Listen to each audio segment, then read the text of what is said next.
Live. I am so glad you're joining us today. Let us know where you're tuning in from down in the comment box. We would love to see who's on, and let us know if you have any questions or comments as we go through our live today.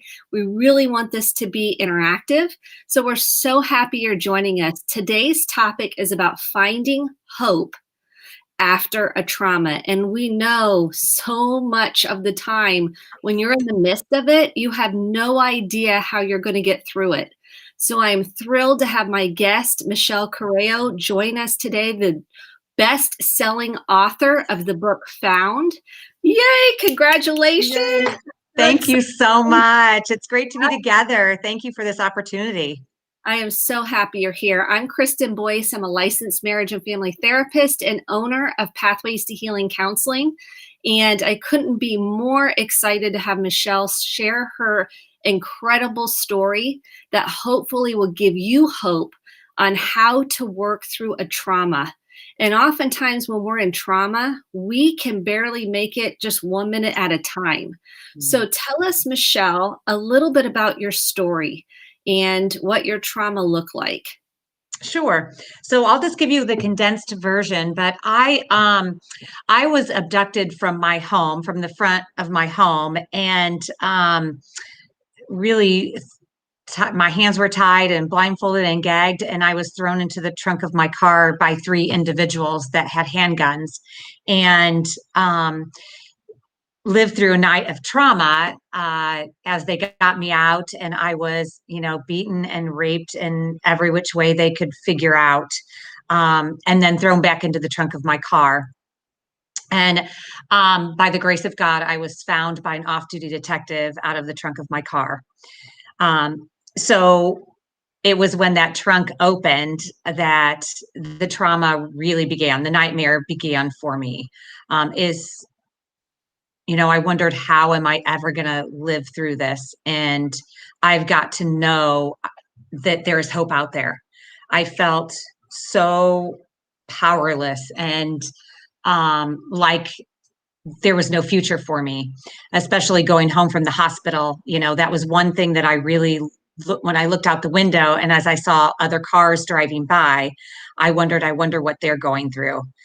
Because I saw myself just sitting in this car driving and thinking, and then I wondered, how am I ever going to get through this? How am I going to learn how to, put one foot in front of the other? And that's when I thought to myself, I've got to talk to somebody who's been through something similar, because I don't see a way out. I felt trapped, and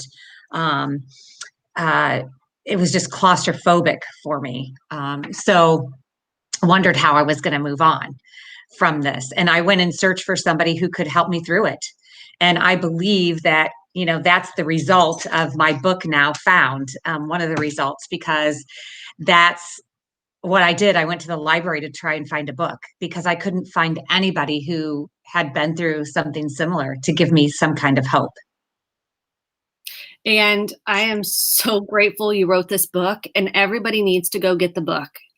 If you have gone through anything hard in your life, if you've gone through anything where you think, I don't know how I can continue, you got to get this book, Found, and you can get it. Where can they get the book if they want to? At any of their favorite book retailers. So yeah, from Barnes & Noble to Amazon to Books A Million, easy just to Google and, pick your favorite place to where you buy books.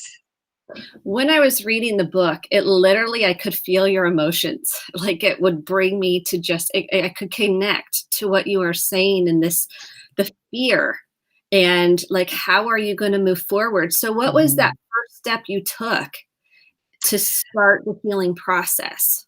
And I'm so glad that you mentioned fear, because that overtook me. I mean, that became my life.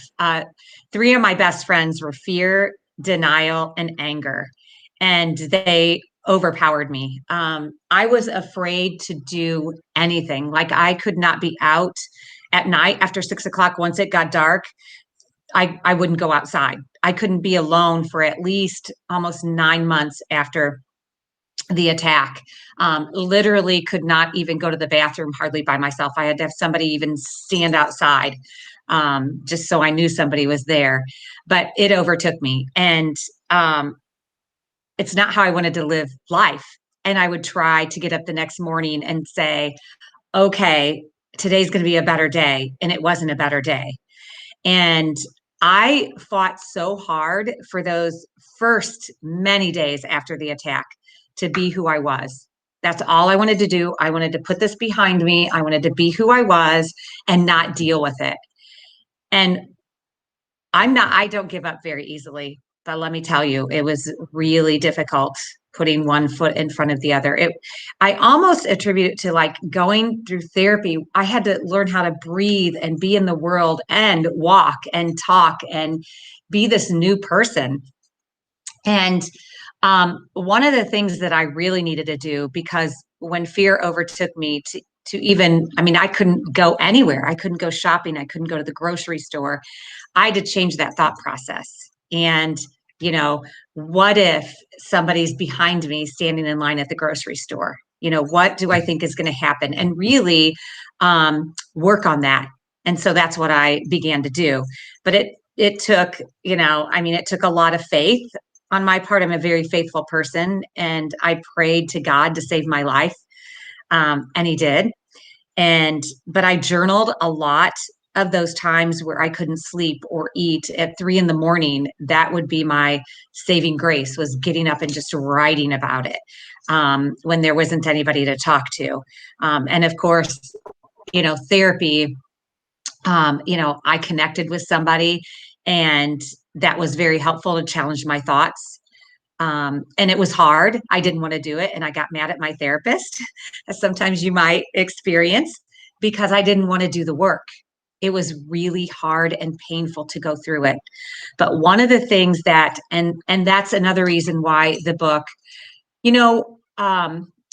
as facing this trauma, there is no time frame. Like, I kept wanting to put a time frame on it. I'm going to be better next week. I'm going to be better, tomorrow. And there is absolutely no time frame. To every individual is different. But I hope and pray that this book maybe gives some affirmation and some hope through my experiences, that maybe that will change somebody's path, and maybe that will help them heal, on their own terms, but maybe a little quicker, just to affirm them. I know one thing that I realized is, and it took me a long time to realize this, and I talk about this a lot, but I didn't know that pain that I was going through, and that anger and just that feeling, was really helping me take steps forward. Because every day I beat myself up and said, I can't believe I'm feeling so bad, and nobody can touch me. Nobody knows what I'm going through. Nobody can feel it. And I would just beat myself up. I'm taking steps backward. Why aren't I taking steps forward? And what I realized after I began to really work through it was, those were the days that I probably took the most steps forward, was going through that pain and that trauma and grieving it and feeling it. What you said, so many powerful things just now. The first thing you said is, I didn't want to do the work. That is so common. People are like, I cannot go through this. I cannot face this pain. So they want to put it away. How did you get the courage to do the work? Well, that's a really good question, because I get asked the question a lot. Was there an aha moment? Like, all of a sudden, you're better and things are, great again. And there were lots of little aha moments. And they were where I had to challenge my thought. And then I realized, wow, that really is helpful, working through that. And when I would go back and read my journal, what I had written, that was really powerful to me to see. I had to look back to know that I really was taking steps forward. And that was really helpful for me to recognize that in my journal, because I was just going day by day, writing in it, thinking, oh my gosh, I'm writing about this again. But it was going back and reading it that was very helpful. One of the things in the book I talk about, I chose one friend to walk with me. I felt like my relationships changed dramatically. And I pushed people away. And I didn't like the gossip. And that's what I thought. Everybody was talking about it. And so I chose this one friend to walk with me and just ask her, hey, would you be there at 3 a.m. or 2 a.m. or 5 p.m. anytime that I need to talk? And she agreed. She wrote a letter about the old Michelle and the new Michelle. And that was very powerful for me. When I read, the old Michelle is always smiling, the new Michelle never smiled or didn't even look at anybody in their face, and it just went on. And it was a 3-page letter about the old Michelle and new Michelle. And for me, that inspired me because I thought, gosh, the old Michelle was good, but could the new Michelle be better, with this experience? And I just worked really hard to get to now. It's not even the old Michelle that I am. I'm this new Michelle that's, in my eyes, much better. I've had the opportunity to, through my journaling and through working with a therapist and just realizing the richness of relationships and to gain some boundaries and to choose the relationships that I want to be in. And there's so many more blessings that have come out of this than the trauma of it. And I think to get to the other side now, it didn't come without a price in working through it to get to that point. But I can truly say that many more good things have happened than bad. But again, it was working through it, and those hardest days, the darkest days, were probably the best days. And I only say that because I was working through that pain. So that makes sense, because when you're on the other side of it, you can see the blessings in it. You can't. No, you're just in the dark abyss. No. And you're in survival states. There was a good question. Say, what does it mean to look like to do the work? What does that even mean? I mean, for me, it was feeling. It was honestly feeling it. It was telling the individuals that I trusted and that were working with me through it what I needed. And I never did that before. I was going to prove that I was strong and I'm going to get through this. And I wanted the people that loved me, the few people that were my support system, to know what I needed without telling them. And then it angered me, but I realized they're going through their own trauma too, the people who love me. How do I tell them what I need? And I had to get used to that. And that was really, really helpful for me. And again, picking those things that worked for me. Journaling might not be for everybody. It was for me. Although sometimes I got tired of doing it, it paid off for me. That was really good for me. My faith, certainly, first and foremost, just trusting that God had me. I don't know what I would have done without that. I many times had to give it to him when I was just on my knees and didn't think that I could live another day. And there were days where I didn't think that I could live another day. And there were days where I thought, I am no use to this world. I mean, I'm in this grief and trauma, and what good am I? But again, and that's why I wrote the book, because hope wasn't within my reach.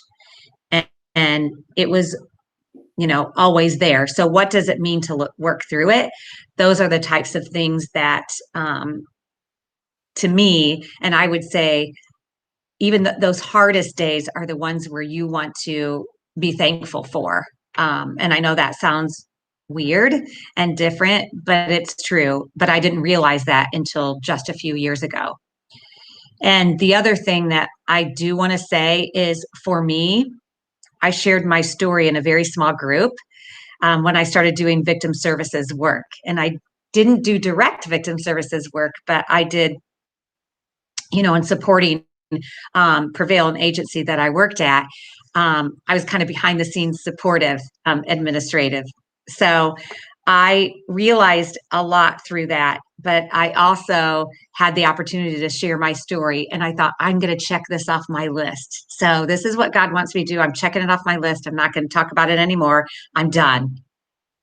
What I realized in that moment were there are so many more people out there that are going through, some horrible things in their life. And in that room, in a very small room with very few people, half the room had some kind of experience. And that was really telling to me, and how people's voices are really shamed and shut down. And that hit me like a brick. I thought, oh my gosh, there are so many more people out. And that's where I started really thinking about, how could I help? What does that mean? I didn't realize that meant writing a book and speaking, about it, but I'm forever grateful that that's where it led me.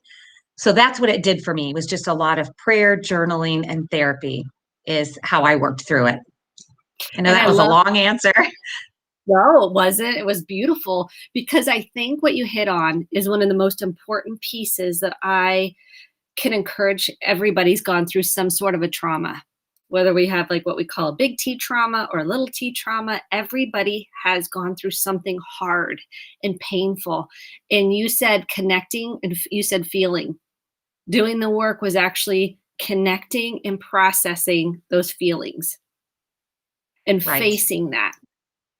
And the journaling helped you process those emotions, even though you didn't want to, even though you felt like you're taking steps forward and then 20 steps back.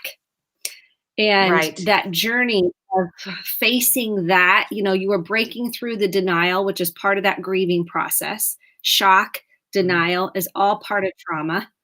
And you leaned in even when you didn't want to, is what I'm hearing you, to connect and process those really hard feelings. Right. Does that capture it when we say do the work? Yes. Yeah. The other thing that was really important to me was, people, sometimes words from people, they don't know what to say. Like for me, because I'm thinking about a segment in the book that I can share, but to me, I wanted to appear strong, and people said, oh my gosh, you're so strong for going through this. And that wasn't okay with me. I didn't want them to tell me that, but I did want to appear strong, and I wanted to play that part and look that part. But inside, the storm was brewing, and nobody had any idea what that was like to go through. So that's where I realized, tell people what I need, and that's okay to be able to do that. And I think that's one of the other powerful things that came out of this is I don't want people to guess, on what other people need. But another thing, and that, again, why I wrote the book is because I didn't know what I needed. I wasn't trained to be a victim of this trauma. So I really didn't know what I needed. So it's through those experiences that I tried to, capture it in my journey. I think that's so spot on. People come to therapy and they're like, I don't even know where to start. It took me all just to make a phone call. And I don't even really want to be here. I just want to feel better. I just want the pain to stop. Right. So you saying, like, how did you figure out what you needed? Right. Yeah. Did you say, how did I figure out what I needed? Yeah. How did you figure out what you needed? Well, I'll give you a little story that now it's funny, just to make a little light of it. But I am now married so kind of spoiler alert, to the man that I was dating. And, that was a very difficult time for both of us. But he had to deal with it in his own way, but he was super duper supportive. I mean, obviously we're married today, but I would tell him what I needed. And I would say, tonight, I just need to sit down outside with you, and I just need to talk. Like, I just want to talk. You don't have to say anything. You don't have to do anything. I just need to talk. And so we'd make that time and space, and I'd sit down and I'd start talking. And then I would say 60 minutes into the conversation or 60 seconds into the conversation, why aren't you talking? And he said, well, you asked me, just to listen. And so that's what I'm doing. And that happened all the time. Like, even though I thought that's what I needed, it would change within 60 seconds or 5 minutes. And that was kind of the going crazy kind of life that I was going through. And it just felt like I was just on this Ferris wheel going really fast and going nowhere.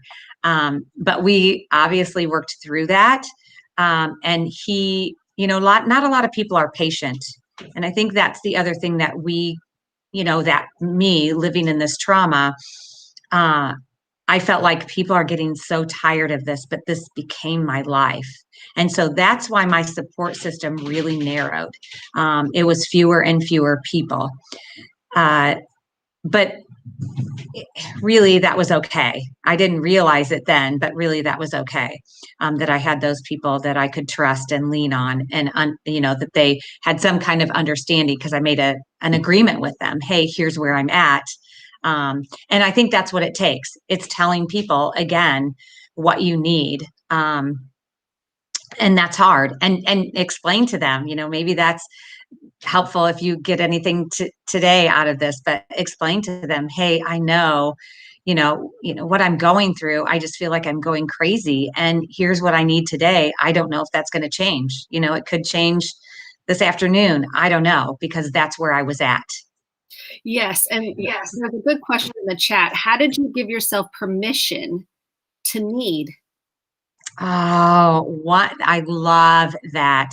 When I present, that is one thing that I have on things that I need to give myself, to somebody give me permission to feel like, especially that night, I just wanted to go home and shower, and I just wanted to forget it all. And I just needed somebody to give me permission to feel. And really what I needed to do was give myself permission, right? Than to have somebody else give me permission. But that is a really good question. And I think giving ourselves permission helps you work through that pain and that trauma, to feel, to really just feel.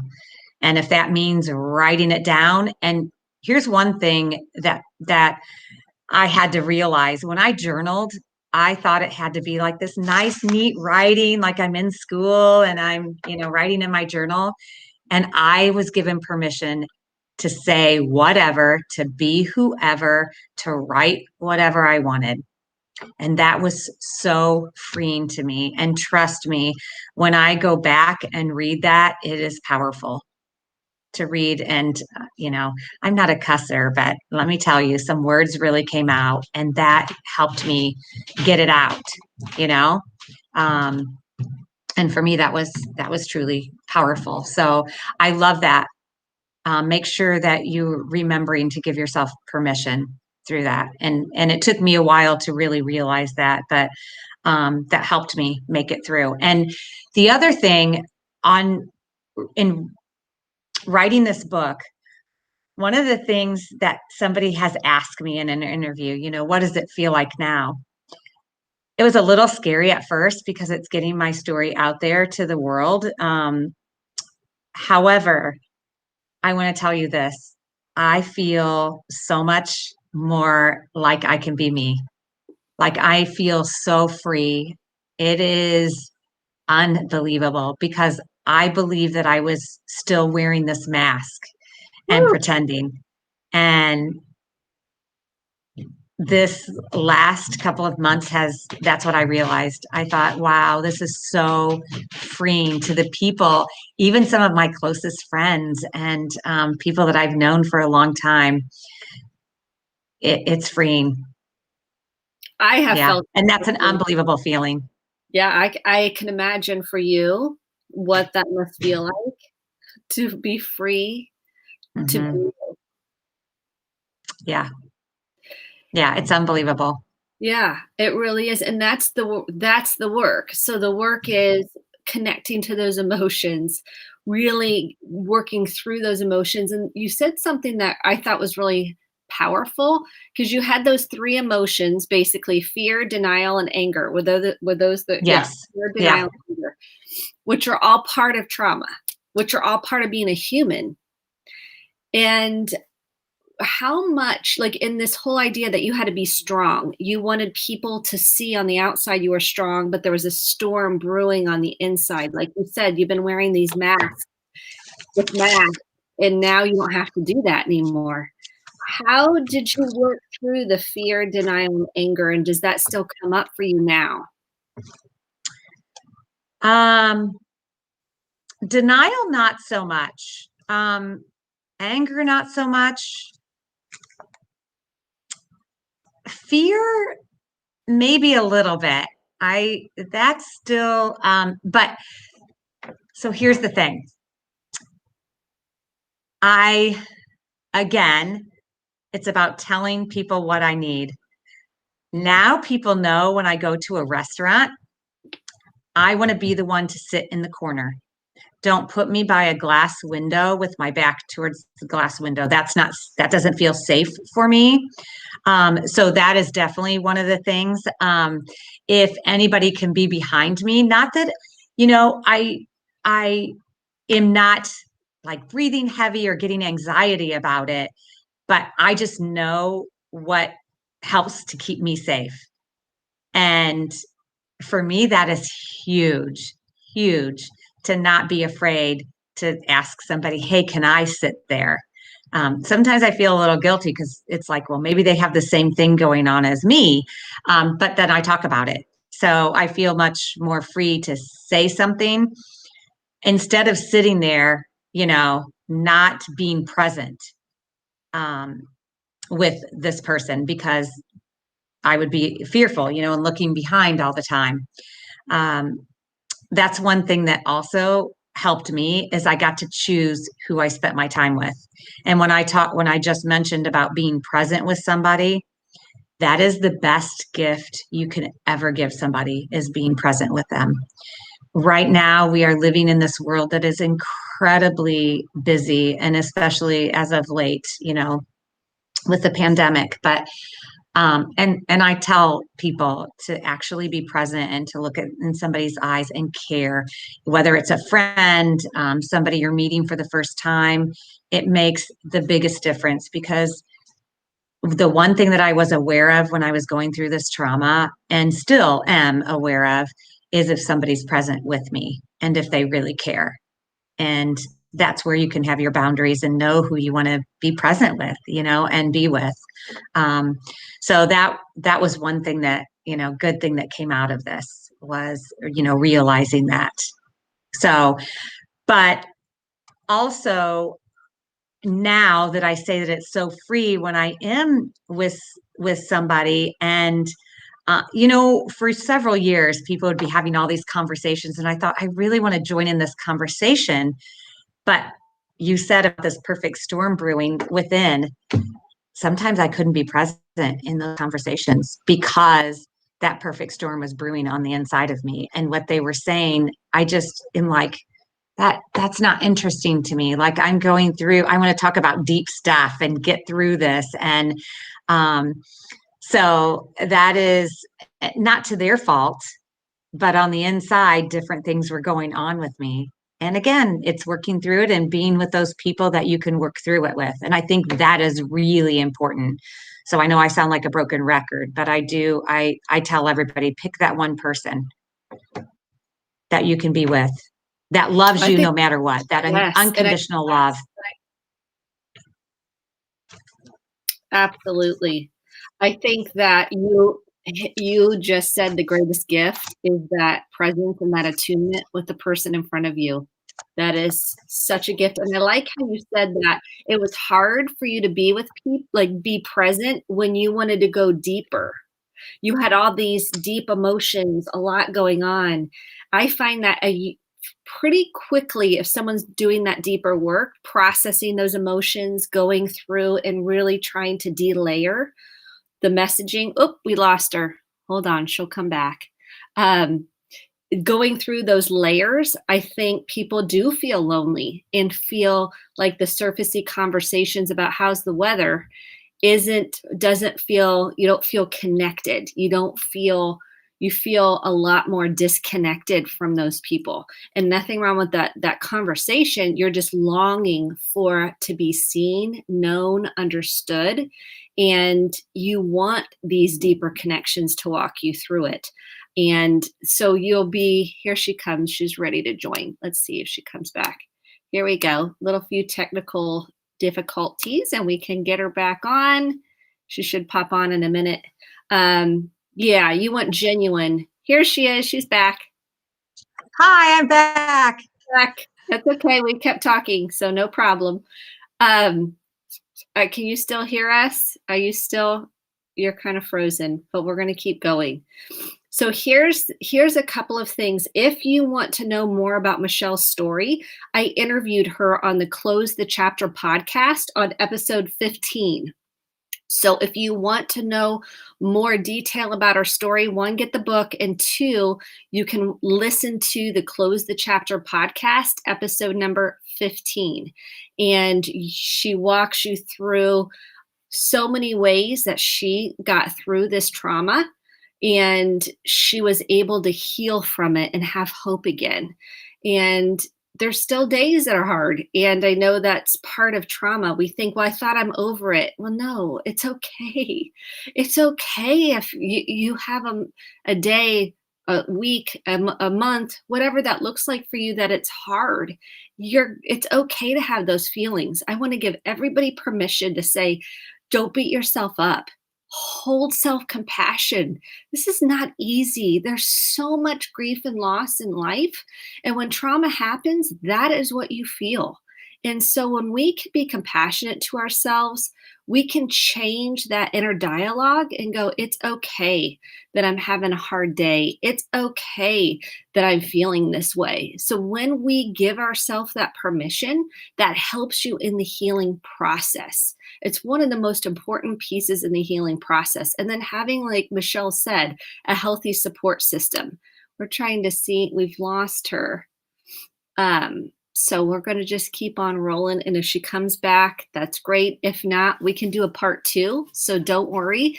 Be prepared for your questions. If she can come back another day, that we can ask her. So if you want to drop some questions down in the chat, feel free on how to work through trauma. This will be available on the Pathways to Healing Counseling Facebook page.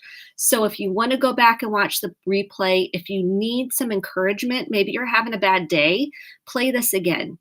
Play it again to know that you are cheerleaded on. We're going to support you through the hard.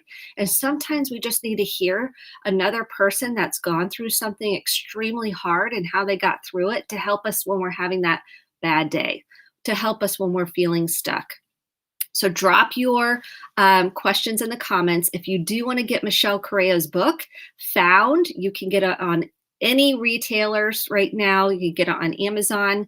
I know I bought 24 copies. Yes, I did. I bought 24 copies to give to everybody I know, basically. So we're going to see if she's coming back.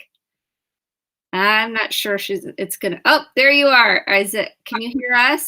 So sorry. I don't know what happened, but got cut out. That's okay. I was telling them that we could do a part 2 even with people having questions because I think people are really liking the conversation and they have more questions. So while you're here, what are the top 5, and if you have more, great, ways that helped you find hope again going through this trauma? My faith. People uninterested. As I talked about before, journaling and therapy.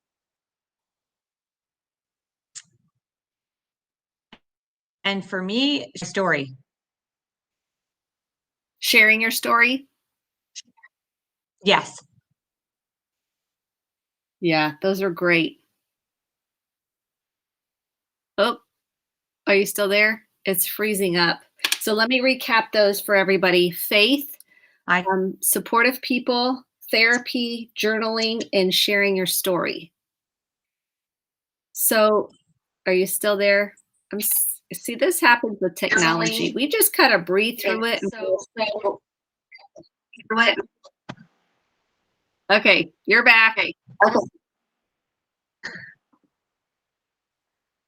Okay, we're gonna wrap here. Okay, you're back. See, this is what happens with technology. You just never know how it's gonna roll. There you are. It's cutting in and out. So we are going to probably, maybe if Michelle's willing to, do a part 2 where the streaming might be a little bit of a connection.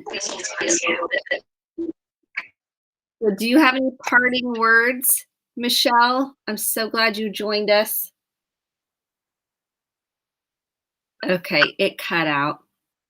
So we will do a part 2 if y'all want a part 2. So you can ask Michelle questions. Again, go to the Close the Chapter podcast, episode number 15. I am so grateful Michelle was able to join us today.